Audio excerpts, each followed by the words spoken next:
Donc moi, ce soir, j'avais envie de vous présenter une recherche un peu au long cours, et c'est moins un objet d'étude scientifique que... Enfin voilà, ce sera peut-être un peu plus une promenade, mais comme vous avez une journée assez dense, c'est peut-être pas plus mal. Mais je vais quand même recommencer encore avec Michel de Certeau, qu'on a déjà entendu tout à l'heure. Et donc Michel de Certeau, dans l'invention du quotidien en 1980, il fait une distinction très nette entre le lieu et l'espace. Il dit est un lieu l'ordre, quel qu'il soit, selon lequel des éléments sont distribués dans des rapports de coexistence. La loi du propre y règne, les éléments considérés sont les uns à côté des autres, chacun situé en un endroit propre et distinct qu'il définit. Un lieu est donc une configuration instantanée de position, il implique une indication de stabilité. Et, et donc il fait une distinction très nette avec l'espace, où il dit il y a espace dès qu'on prend en considération des vecteurs de direction, des quantités de vitesse et la variable du temps. L'espace est un croisement de mobiles. L'espace serait au lieu ce que devient le mot quand il est parlé, c'est-à-dire quand il est saisi dans l'ambiguïté d'une effectuation. Donc quelque part, la lecture, ce serait l'espace produit par la pratique du lieu que constitue en fait l'écrit. Donc si vous lisez un écrit, l'écrit serait le lieu et la lecture, ce serait l'espace. Et concernant l'espace public, etc., qui nous concerne un peu plus aujourd'hui, il dit qu'en fait, la rue définie par l'urbanisme, elle est transformée en espace par les marcheurs et marcheuses. Donc en fait, c'est vraiment le fait de pratiquer le lieu qui le transforme en espace. Et c'est voilà, quelque chose qui m'a pas mal accompagnée pour réfléchir. Donc on connaît un peu dans les propositions historiques les propositions des situationnistes d'échapper à la segmentation des cartes normées en arpentant les rues d'une ville. Donc ça n'a rien à voir avec cette image. Bon, The Naked City, c'est un autre projet. Mais ils avaient pour projet d'arpenter les rues d'une ville avec le plan d'une autre ville. Et donc, par exemple, Guy Debord dit « Un ami récemment me disait qu'il venait de parcourir la région de Harz en Allemagne à l'aide d'un plan de la ville de Londres dont il avait suivi aveuglement les indications. » Et Ralph Rumney, un autre situationniste, raconte pas autre chose puisqu'il dit « Je me suis une fois perdu à Cologne sans pouvoir demander mon chemin, ne parlant pas l'allemand, mais en me servant d'un plan de Londres, j'ai rapidement trouvé le restaurant de Spoeri et l'adresse de Georges Brecht, donc les artistes Fluxus. Sauf qu'en fait, Spoeri, il avait ouvert son restaurant à Düsseldorf, donc il était manifestement vraiment perdu et le plan de Londres ne l'a pas aidé. Mais en tout cas, ce qui confirme ici, c'est que finalement, l'espace est un lieu pratiqué. C'est vraiment cette idée, cette distinction de pratiquer ce lieu. Et donc, à leur suite, il y a des artistes européens, européennes, a priori donc cantonnés au lieu artistique, qui seraient normés, ordonnés, que seraient donc des espaces reconnus comme étant des espaces artistiques. En fait, ils ont décidé de pratiquer des lieux pour créer des espaces. Et c'est un peu l'objet de ma présentation ce soir, c'est de vous décrire comment certaines tactiques destinées à transformer des lieux en espace ont été utilisées par des artistes. On a parlé tout à l'heure aussi des tactiques. Et donc finalement, comment des artistes se sont emparés de lieux inhabituels, plutôt publics, en vue de retourner le pouvoir de légitimation, en fait, de ne pas laisser la décision de qui est exposé dans ces lieux-là à des institutions, mais finalement de se les approprier en tant qu'artistes et de s'échapper aussi aux conventions qui seraient celles de l'art et qui peuvent parfois être trop restrictives. Alors, je continue de manière historique. Peut-être que vous connaissez aussi cet exemple. En 62, Robert Filliou, qui à l'époque était quand même relativement méconnu, qui est devenu très reconnu aujourd'hui, mais c'était pas le cas en 62. Il faisait partie d'un petit collectif. Enfin, il avait effectivement des amis du monde de l'art, mais il n'était pas souvent invité à exposer son travail. Et donc, il a observé les vendeurs et vendeuses de rue qui présentent en fait leurs marchandises devant eux, souvent sur un petit tissu ou à l'époque, c'était aussi dans des parapluies renversés. Et donc, il observe ces vendeurs de rue et il a l'idée de faire de sa casquette un espace d'exposition. Donc, c'est l'image que vous voyez à gauche. Et il appelle ça la galerie légitime. Donc il y a un jeu de mots, galerie légitime, donc illégitime, légitime. Et donc l'idée, c'est que tout ce qui se trouve sous le couvre-chef, il appelle ça aussi un couvre-chef-d'œuvre. Couvre-chef, couvre-chef-d'œuvre. Et donc tout ce qui est sous son couvre-chef, c'est authentifié comme étant une œuvre, à commencer par le crâne de celui qui porte la galerie légitime, évidemment. Donc voilà ce qu'il dit. À l'intérieur de ma casquette, au sommet de ma tête, j'avais de petites œuvres. J'allais le long des rues à pied, j'adressais la parole à d'autres piétons. Le dialogue pouvait prendre par exemple la forme suivante. Je demandais « Monsieur, madame, mademoiselle, est-ce que l'art vous intéresse ?» Et si l'on me répondait « Oui, oui », alors je disais « Bien, savez-vous que j'ai une galerie ?» Et si mon interlocutrice manifestait de l'intérêt, je lui disais « La voici ma galerie ». Et hop, il enlevait son chapeau et il disait « Mes œuvres se trouvent là, à l'intérieur de mon chapeau ».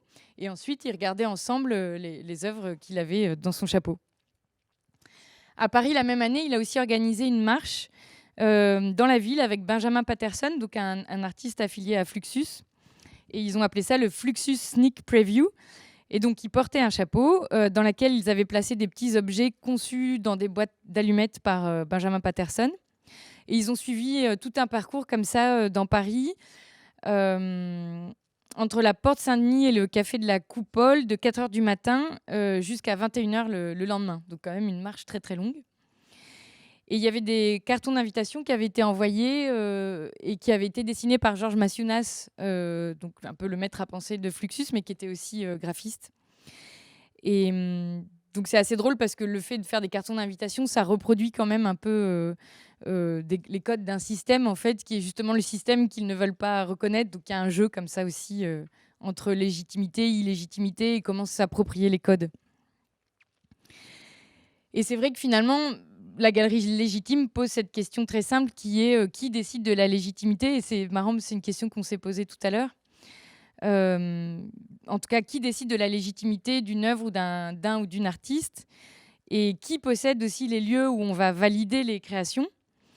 Et c'est Pierre Tillman qui a beaucoup écrit sur Filiou et qui dit « Filiou a cette notion de l'art populaire qui se tient au niveau de la rue.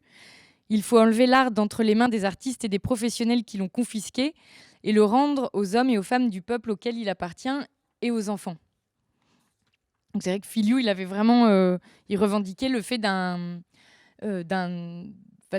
un génie sans talent, et donc finalement, tout le monde pouvait être artiste et qu'il fallait que l'art revienne à tout le monde et notamment aux enfants. Alors justement, 50 ans plus tard, tout aussi illégitime aux yeux d'un monde de l'art établi, Caroline Save se met à la hauteur d'enfant. Parce qu'elle va choisir de faire de sa poche arrière de son pantalon, je cite, un micro-espace d'art contemporain. Donc c'est l'image que vous voyez là. Donc à l'époque, elle est encore étudiante aux Beaux-Arts de Lyon et elle va s'emparer de ce bout de tissu, en fait, qui est la poche de son pantalon, pour créer un espace disponible d'art parfaitement itinérant. Donc la poche, ce qu'elle raconte, là je la cite, la poche était à la fois un espace d'exposition mobile, nomade, mais qui pouvait permettre aux artistes de se réapproprier la ville, et aussi des lieux d'exposition déjà existants, parce qu'en fait, tous les vernissages des expos se faisaient lors d'un vernissage d'une autre exposition d'une institution, donc galerie ou musée. Comme ça, ils n'avaient pas à payer le vin et les petits fours, puisqu'ils étaient à disposition. Et le plus drôle, ce que raconte Caroline Save, c'est que parfois, il y avait plus de monde qui venait au vernissage institutionnel pour le vernissage de... Ça s'appelait Jeux de Rhin, Jeux de Vilain, que de gens qui étaient venus pour la galerie dans laquelle elle s'incrustait, quoi. Voilà, donc finalement, elle a quand même fermé Jeux de Rhin, Jeux de Vilain en 2018. Et donc là, l'image, vous voyez, c'est Jordan Derrien, qui fait cette proposition très plastique d'une peinture avec du latex, des pigments, du fil et du rembourrage. Là, c'est un autre exemple. Là, c'est Charlotte de Namur qui a été invitée. Alors, ce qui me permet de faire un saut vers un autre artiste qui s'appelle Nicolas Cor, qui, lui, pourra jamais décider de la fermeture totale de sa galerie parce qu'en fait, il a tatoué un carré sur son avant-bras. Enfin, non, pardon, dans le pli de son coude. Et c'est 5 cm sur 5 cm, les dimensions de ce carré-là. Par contre, même s'il ne peut pas décider de la fermeture puisque c'est tatoué sur son bras, il peut quand même, les œuvres restent quand même très mouvantes et fragiles. Alors, j'ai aucune photo des œuvres en question. Mais en tout cas, ça s'appelle la Kéros Galerie parce que Kéros, c'est le dieu grec de l'opportunité. Il est représenté avec une petite touffe de cheveux sur le devant du crâne parce que il y a plusieurs temporalités chez les Grecs. Et il y a Chronos, Kéros et j'ai oublié, bref. Mais en tout cas, lui, avec sa petite touffe, c'est celui qu'on va attraper au bon moment. On l'attrape par les cheveux, donc là, c'est pareil, pour voir les expositions de la Kéros Galerie, il faut être là au bon moment. Pareil, il s'incruste aussi dans des vernissages qui ont déjà lieu. Et donc, il faut être au courant, quoi. Et donc, il a invité, par exemple, Christophe Cusin, qui est un peintre, qui, lui, qui a décidé de peindre un carré rouge basculé sur le côté. Donc, c'est le même carré, enfin, les mêmes dimensions, mais comme s'il était complètement décalé, donc il déborde. Il y a Stéphane Bérard qui a tenté de dessiner un hématome au stylo bic. Et Dora Garcia qui avait, elle, essayé d'effacer le tatouage avec du fond de teint de la même couleur que la peau de Nicolas Coche pour essayer de faire disparaître les limites de la Kéros Galerie. Donc finalement, la galerie, elle continue de circuler aujourd'hui, avec ou sans exposition, au gré des occasions opportunes, au moment où ça se décide. Et donc on peut voir là que du chapeau à la poche en passant par le coude, les artistes deviennent eux-mêmes l'espace d'exposition. C'est finalement le corps de l'artiste et ses attributs, chapeau, pantalon, mais qui vont devenir l'expo. Et donc ils se réapproprient finalement un peu avec beaucoup d'humour même, un pouvoir de validation qui leur est souvent confisqué. Alors, le corps et ses attributs, c'est évidemment les premiers lieux qui sont disponibles pour les artistes. Donc, on comprend bien que c'est voilà, le premier espace à s'approprier. Et puis, c'est transportable partout, évidemment. Mais les enjeux ne sont pas les mêmes selon l'assignation de genre, mais aussi le contexte socio-culturel et les espaces où ce corps est exposé. Puisque, on en a parlé tout cet après-midi, mais en tant que personne assignée femme, exposer des œuvres sur son cul, si je peux être vulgaire, pour attirer l'attention, pourrait être le signe d'un humour qui est quand même assez cynique de la part de Caroline Save. En gros, de dire voilà, je vais mettre de l'art à l'endroit où vous n'êtes pas censé regarder. Mais c'est aussi une sorte de humour à l'endroit d'un certain monde de l'art, quoi. Et puis finalement, quand même, transformer ces lieux insolites en espaces d'art, ça me semble, pour reprendre le vocabulaire de Certeau, relever de tactiques traversières. Il parle de ça. C'est des tactiques qui n'obéissent pas à la loi du lieu. Donc, c'est vraiment l'idée de s'insérer dans un lieu déjà existant et avec ces tactiques-là, de pouvoir inventer d'autres modes d'usage en fait, des lieux. Et alors, il y a d'autres lieux qui ont été transformés aussi en espaces d'art. Donc, vous avez le sommet d'une montagne, un quai de Vaporetto, un désert islandais, une aire de jeu pour enfants, une cabine téléphonique. Donc, je vais vous présenter tout ça. Là, on revoit une proposition de Jeu de rein, jeu de vilain, drame de poche de Lucie Panetra. Alors, parfois, certaines artistes ont décidé juste de dénoncer qu'un espace, enfin qu'un lieu, donc, était une œuvre. Et donc, c'est le cas, par exemple, de Julius Kohler, qui, en 1971, a ouvert la Galleria Gancu. Alors, c'est un artiste conceptuel, en fait, qui se dit ufologue, donc spécialiste des objets non identifiés et volants. Et donc, il décide de monter ce qu'il appelle ce musée virtuel en haut des Hauts Tatras, donc c'est en Slovaquie. Et c'est une montagne qui est très prisée par les alpinistes. Et j'ai une petite vidéo où il en parle. Hop.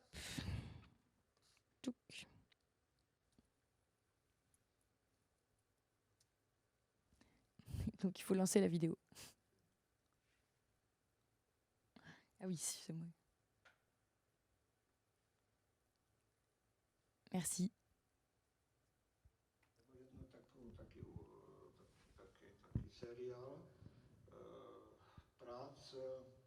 Tu mám jako galerii, moje galerii k moju galériu, ktorú som nazval Galéria UFO Galéria.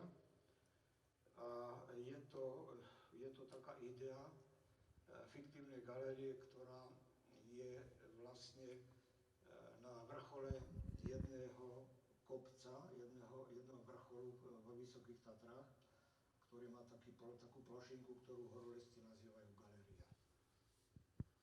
Ironická idea, ktorá súvisí s tým, že v tej dobe, v roku 1971, keď ja som vlastne tú galériu ako naznačil prvýkrát, že chcel by som tento projekt, fiktívny projekt zrealizovať, tak vtedy v socialistickom Československu privátne alebo súkromné galérie neboli a tým pádom ja som chcel si urobiť ako svoju galériu. Ako množstvo galérií vtedy existovalo vlastne v tom tzv. Západnom svete a ja som samozrejme túto galériu myslel vyslovene ako fiktívny konceptuálny projekt, ktorý uspokojí určitú možnosť uskutočnenia určitých myšlienok, ktoré samozrejme sa nerealizujú v skutočnej galérii, ale v určitom takom priestore, ktorý vlastne sa nachádza priam reálne medzi nebom a zemou, pretože ten kopec vo Vysokých Tatrách, ktorý sa nazýva Ganek, tak on vlastne je veľmi ťažko dostupný aj pre horolezcov. Tá galéria špeciálne, tam oni ako proste robia ťažké výstupy a nebezpečné výstupy. A pre mňa to predstavovalo ako takú symbolické spojenie mimozemskej civilizácie a mimozemského priestoru s pozemským priestorom, čiže s našou zemským priestorom a pozemským životom. Voilà, je vais m'arrêter là. Nie, nebolo tam nič realizované, pretože... Je m'arrête là, c'est une vidéo que vous pouvez voir sur la Fondation Cadiste, en fait, donc si vous voulez la voir en entier. Mais voilà, comme ça me permettait que l'artiste présente lui-même sa galerie. Donc il n'y a pas eu d'œuvre à proprement parler en haut de la montagne, mais par contre, c'est vrai que ça a été un espace de projection qui a vraiment permis d'explorer des idées, d'ouvrir des possibilités qui n'auraient pas été possibles autrement, en fait. Notamment, il le dit, dans le contexte tchécoslovaque répressif, on est en pleine normalisation après le printemps de Prague, donc c'est d'autant plus compliqué. 30 ans plus tard, il y a Roman Ondak, donc, qui est un artiste de même nationalité, qui va d'ailleurs reprendre les mots de Julie Skoler dans une lettre adressée au ministre slovaque de la Culture. Ou je sais plus si... Non, je ne l'ai pas noté. Il lui dit « Cher ministre, pouvez-vous soutenir mon intention d'établir un musée virtuel d'art contemporain ? Bien à vous, Roman Ondak ». Donc il reprend ce terme de musée virtuel. Et lui, ce qu'il propose, c'est de mettre une stèle sur le quai de l'Arsenal à Venise. Enfin, c'est une dalle, quoi, voilà, que vous voyez sur l'image. Et c'est un peu la pierre de fondation du musée virtuel qui a existé de 2003 à 2007. Elle a été enlevée depuis. Mais voilà, de faire de cet espace à Venise un musée virtuel. Je vais un petit peu vite, mais parce que j'ai pas mal d'exemples, mais c'est vrai qu'à chaque fois, on pourrait s'arrêter très longtemps sur chacun.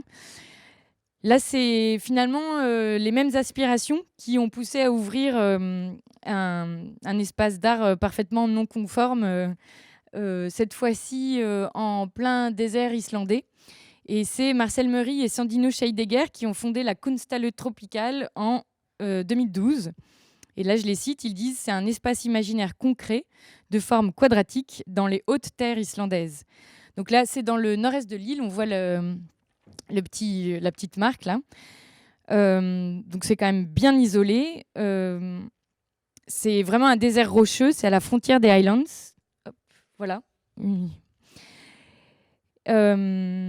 Et donc pour eux, c'est vraiment aussi, c'est eux, je les cite, et c'est des termes vraiment similaires à ceux qu'on vient d'entendre, un domaine de projection et une sculpture sociale. Donc c'est vraiment dans un lieu spécifique qui existe. Ils l'ont délimité avec des cailloux.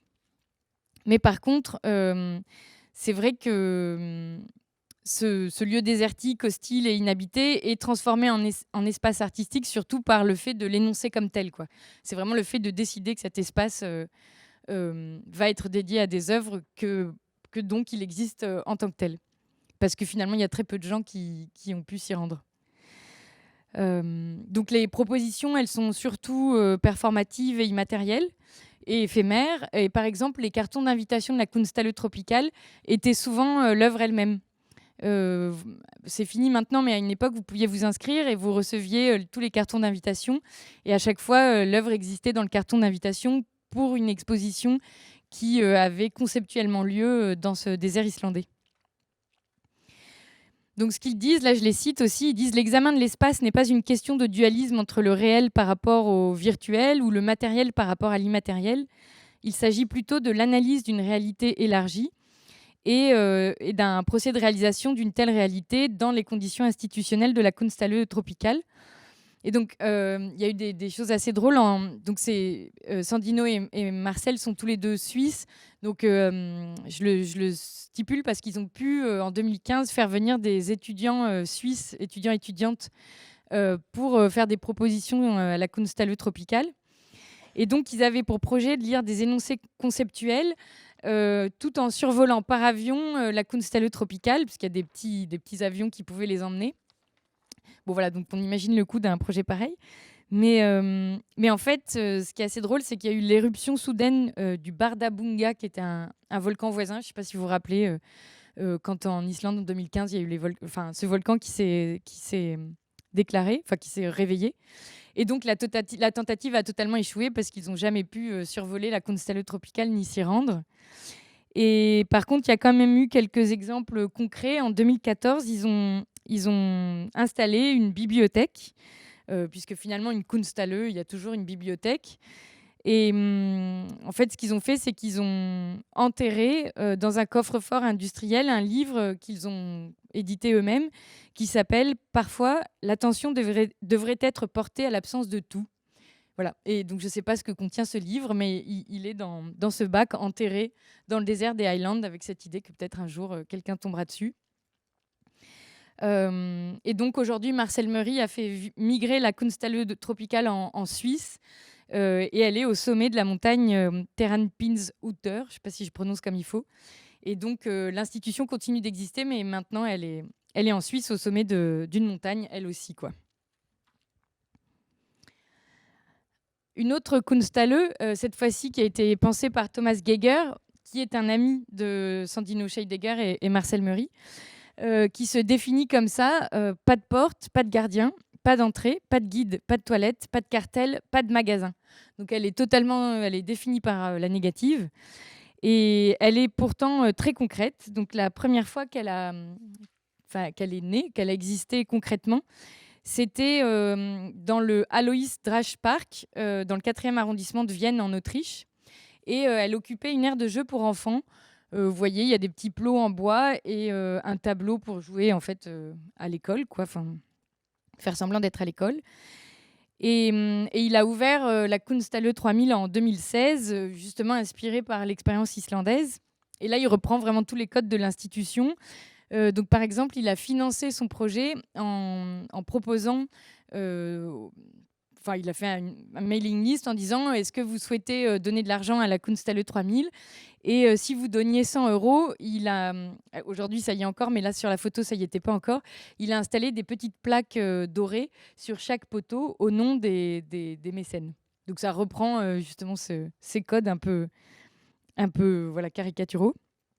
Et donc il a financé son projet comme ça, en vissant le nom des mécènes gravés sur les petites plaques. Et puis ensuite, il a invité des artistes. Donc, par exemple, Florence Young, elle a fait livrer une pizza chaque jour pendant une semaine. Moi, il m'avait invité. J'étais venue parce que j'avais prévu de venir. Et voilà, c'était l'opportunité. Et j'avais raconté une exposition faite d'œuvres immatérielles. L'artiste Thomas More a proposé un jeu de speed art. Il y a Eric Attan qui a restauré le tableau. En fait, vous voyez qu'il a été tagué. Donc lui, il l'avait bien restauré. C'était sa proposition. Et puis, vous avez là une proposition d'Adrien Tircio qui demandait aux gens de venir habiller dans l'immeuble, leur immeuble préféré de Vienne. Donc voilà, il y a différents immeubles représentés.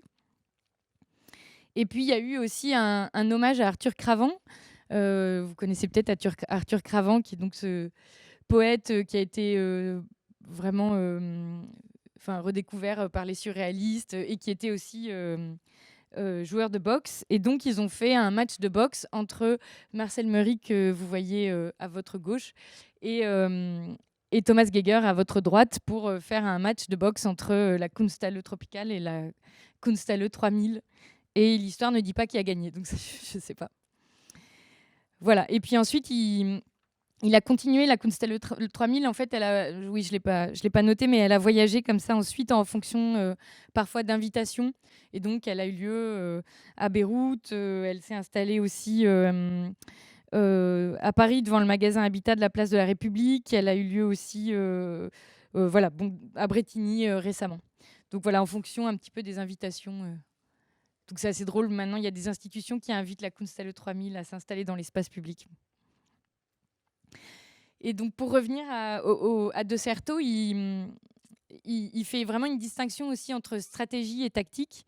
Il dit que la stratégie, là je le cite, relève du calcul où la manipulation des rapports de force devient possible à partir du moment où un sujet de vouloir et de pouvoir, donc que ce soit l'entreprise, l'armée, la cité, est isolable. Et au contraire, la tactique n'a pour lieu que celui de l'autre. Aussi doit-elle jouer avec le terrain qui lui est imposé, tel que l'organise la loi d'une force étrangère. Donc c'est ce que je vous disais, la tactique, c'est vraiment s'insérer dans quelque chose de déjà existant. C'est vraiment la loi du faible, en fait. Et quand la stratégie, ça va plutôt être... la stratégie, c'est finalement la loi du fort, c'est-à-dire qui impose en fait une manière d'agir et de faire. Et donc, il fait vraiment cette distinction. La tactique, c'est vraiment l'art de celui qui doit opérer dans un ordre qui existe déjà, qui est imposé. Et il me semble que justement, tous ces espaces ouverts par les artistes relèvent vraiment de ce type de tactique, puisque finalement, ils s'incrustent, ils reprennent les codes assignés pour les déjouer. Ils jouent finalement sur le terrain de l'autre, que ce soit l'institution, mais aussi l'espace public. Et c'est vrai que là, les exemples rencontrés sont portés majoritairement par des artistes occidentaux. Là, j'avoue que c'est la limite de ma recherche, mais aussi assignés hommes, puisqu'à part Caroline Save, il n'y a pas eu tellement d'exemples féminins. Et je me suis rendu compte qu'il fallait prendre en considération ça, parce que l'espace public, on en a parlé cet après-midi, mais c'est un espace masculin. Donc finalement, le sujet de vouloir et de pouvoir dont parle De Certeau, c'est l'homme blanc, cisgenre, hétérosexuel. Et c'est Christine Barr, en fait, qui a fait toute une étude sur les manifestations féministes, qui dit, là je la cite, « Les femmes n'ont pas un égal accès à ce répertoire, qu'il s'agisse de moyens traditionnels, grèves, manifestations, rassemblements, meetings ou pas. Le coût à payer psychologique et social est toujours plus élevé pour les femmes. Il leur faut surmonter des inhibitions, braver des interdits, autant d'obstacles inexistants pour les hommes, qui peuvent au contraire trouver des bénéfices ou des gratifications dans des rôles militants virils.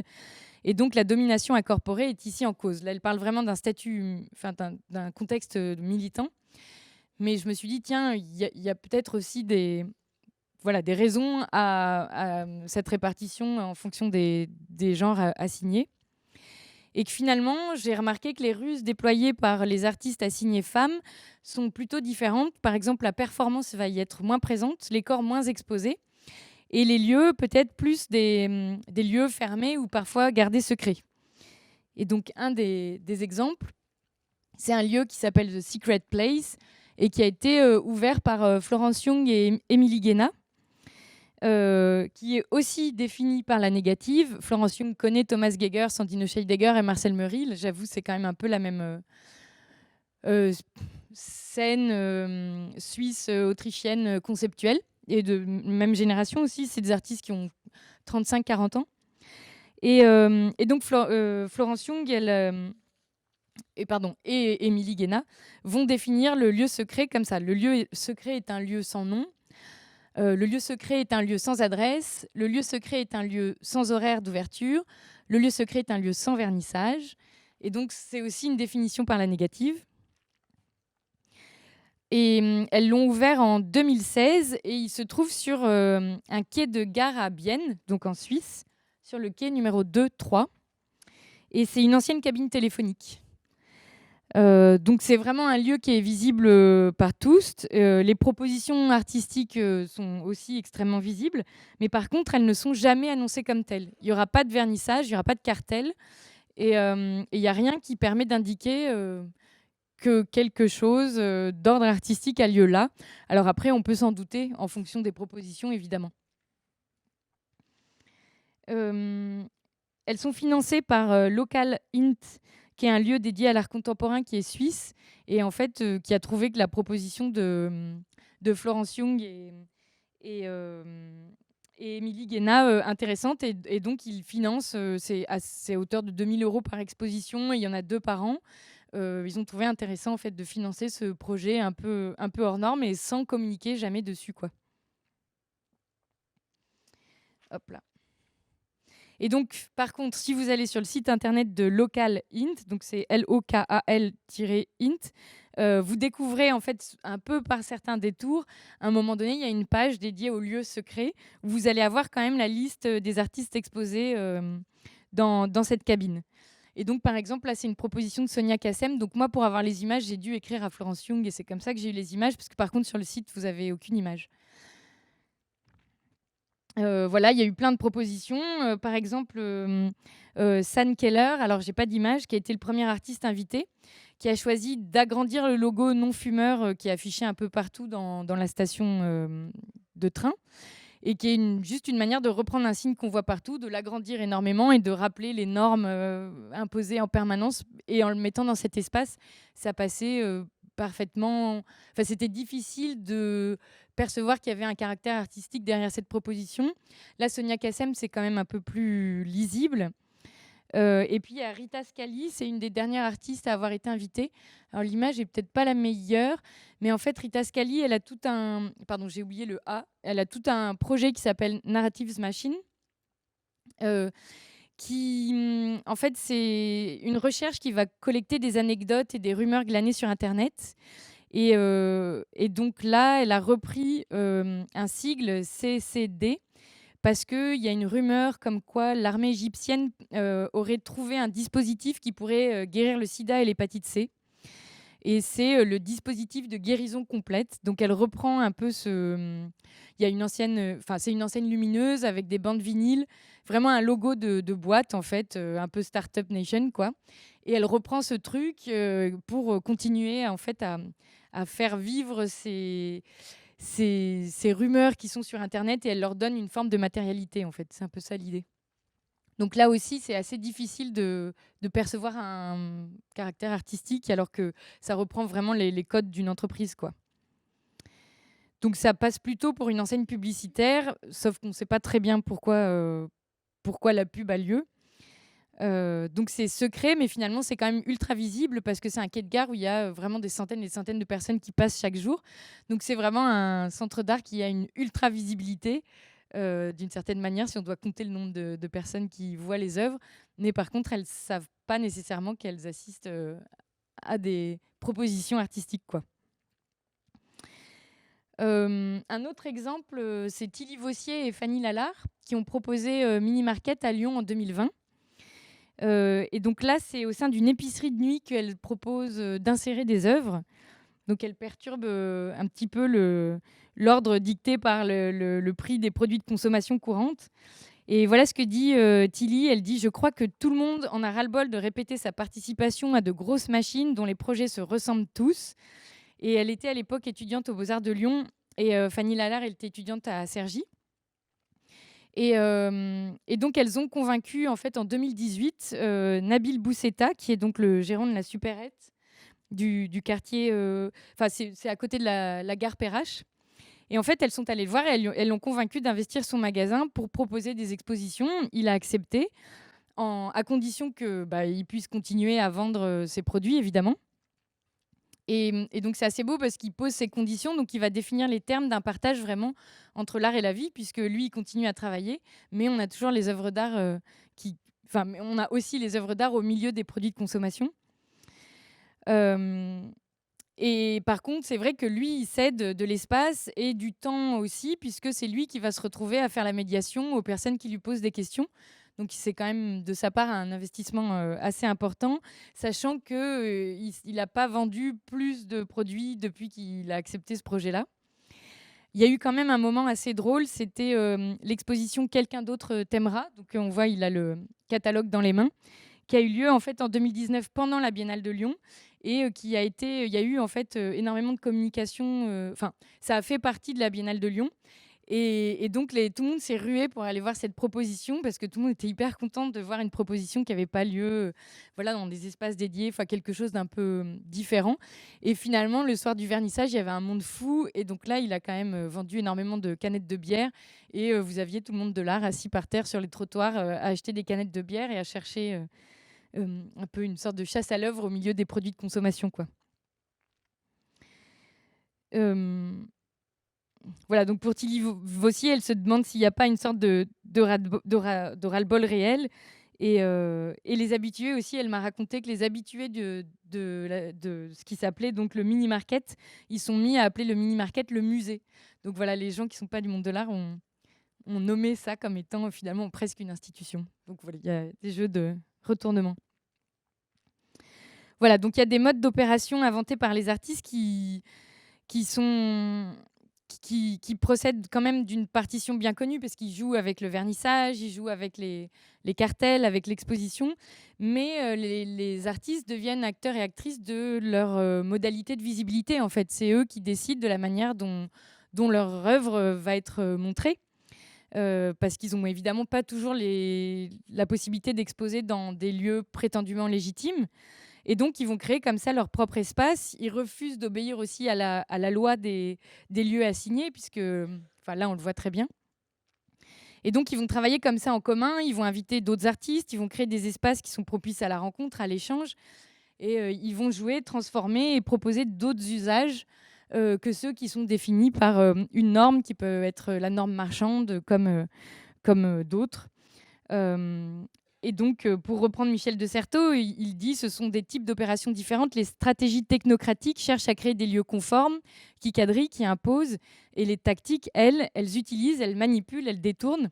Et donc, vraiment, je me disais là, du sommet du crâne à celui d'une montagne, de la poche d'un pantalon à la vitrine d'une supérette, les artistes, en fait, ils vont emprunter des chemins de traverse pour redessiner des lignes qui seraient peut-être un peu aléatoires, mais redessiner des lignes de pouvoir et tracer des cartes subversives artistiques.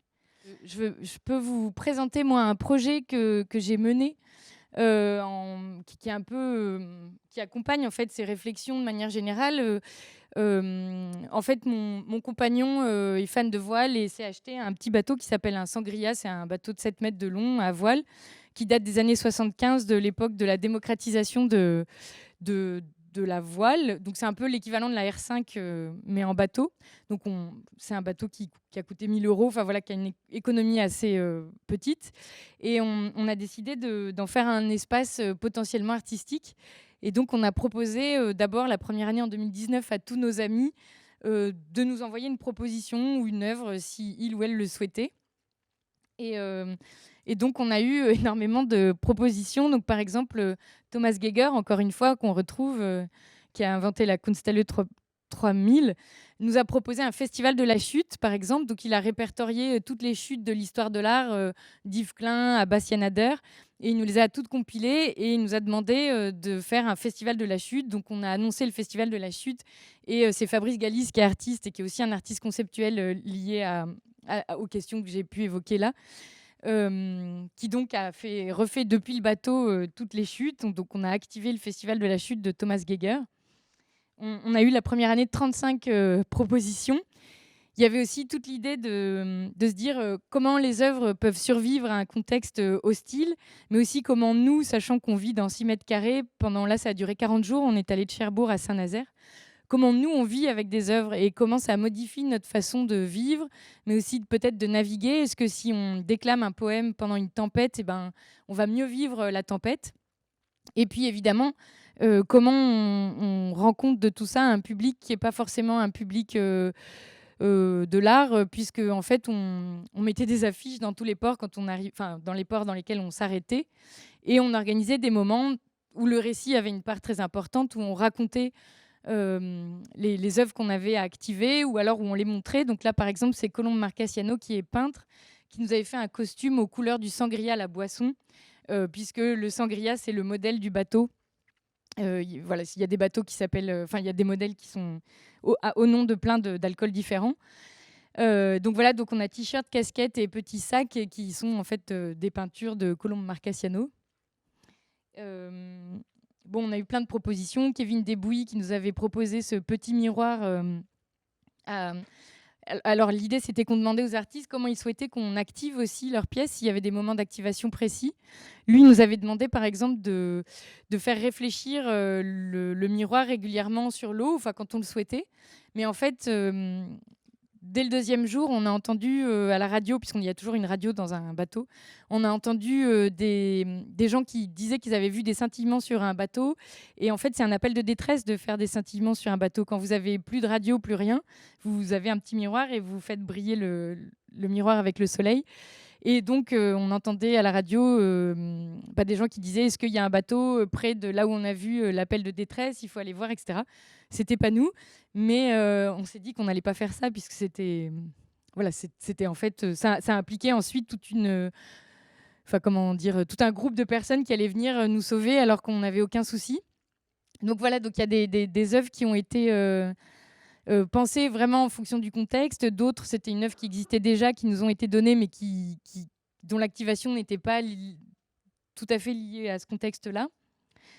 Voilà, là, on nous voit à Douarnenez en train de présenter les œuvres. Donc là, c'est vraiment un public de l'art pour le coup, mais Douarnenez, tous les artistes passent leurs vacances là-bas.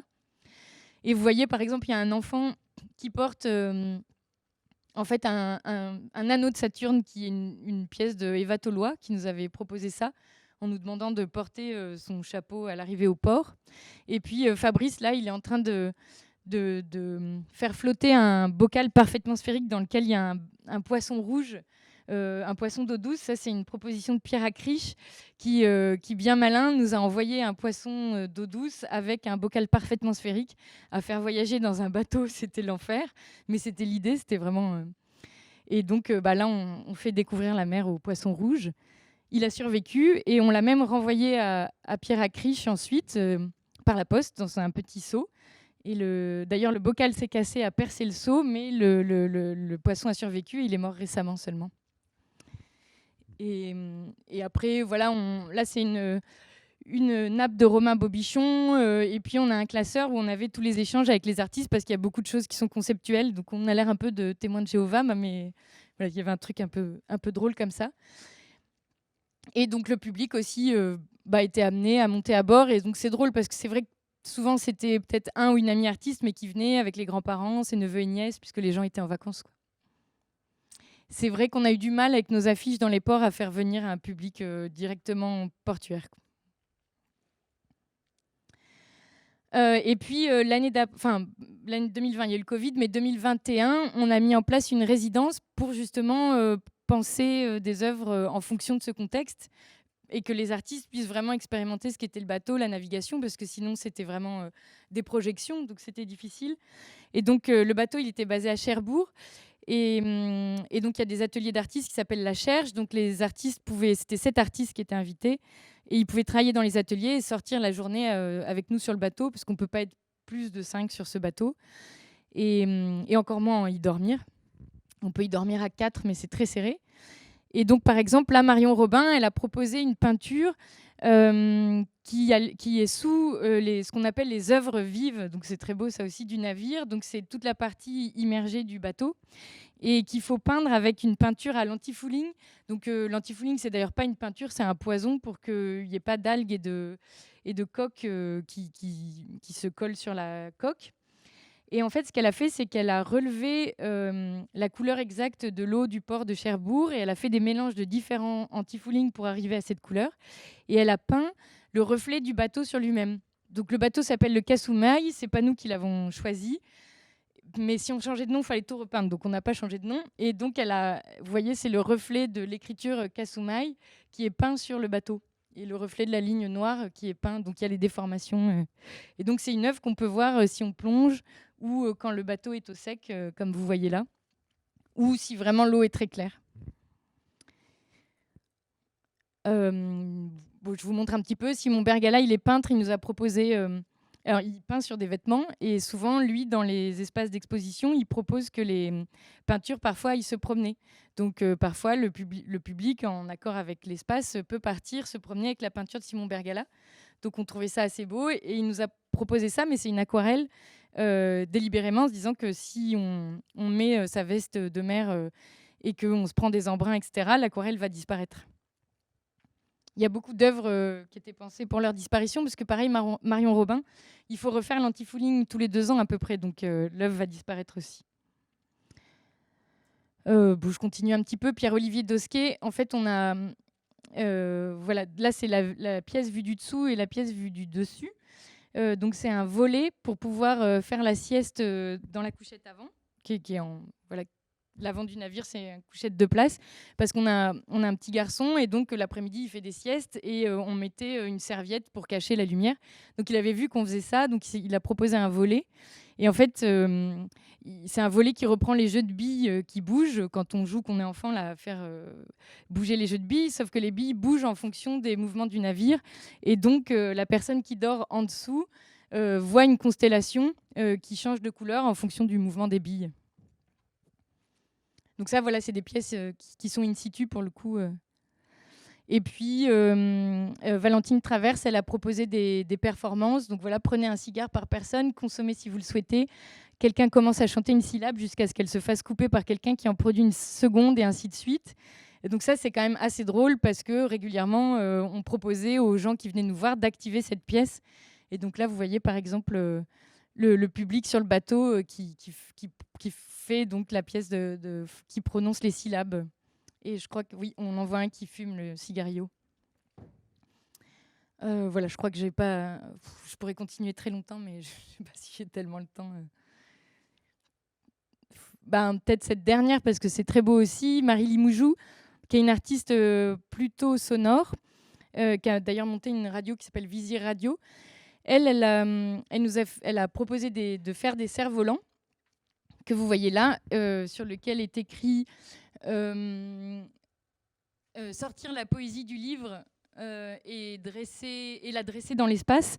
Et en fait, ça, c'est une citation d'un poète qui s'appelle Saint-Paul Roux, qui est un poète qui a été affilié aux surréalistes, mais qui en fait trouvait que la poésie devait sortir du livre et devait être de la poésie sonore. En fait, il avait notamment écrit toute une pièce pour être chantée par les marins à Brest. Il l'avait faite. Et donc ce monsieur assez peu connu s'était fait ériger un manoir dans la baie de Brest, de Douarnenez, merci. Ah oui, c'est Camaret, voilà, merci. Fin de journée pour moi. Merci. Et donc, il s'est fait ériger ce manoir qui a été brûlé par les Allemands à la toute fin de la Seconde Guerre mondiale. Et donc, on est allé en bateau à Camaret, et on est allé ensuite faire voler les mots de Saint-Paul Roux qui étaient sur ce cerf-volant, sur les ruines de sa maison, quoi. Voilà, c'est des propositions. Et je vais terminer là. Perrine Forest qui nous avait proposé une figure de proue et une encre telle qu'elles existaient chez les Romains, mais qui n'est pas du tout efficiente pour nous. La pierre est beaucoup trop petite. Voilà. Voilà, merci beaucoup.